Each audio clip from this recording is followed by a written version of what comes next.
How long should a 17-month-old nap? If you're wondering how long your 17-month-old should be napping, you're not alone. Understanding the right nap duration is crucial for ensuring your toddler gets the rest they need.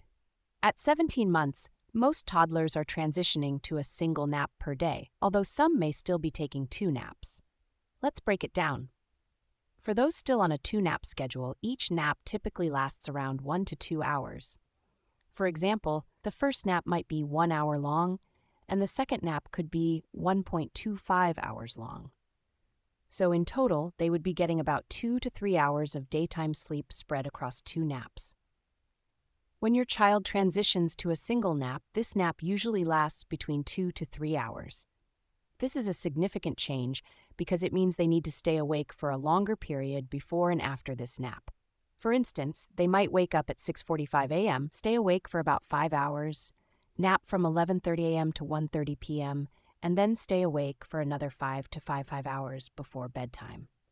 It's important to note that every child is different, and their sleep needs can vary. However, the general guideline is that a 17-month-old should get a total of 2 to 3 hours of daytime sleep. If your child is resisting naps or having trouble falling asleep, it might be a sign that they're overtired or ready to drop a nap. Give them enough time to fall asleep. It can take up to 30 minutes or more, and adjust their wake windows accordingly. If they're not crying, wait at least 45 minutes before calling it a day and adjusting bedtime if necessary.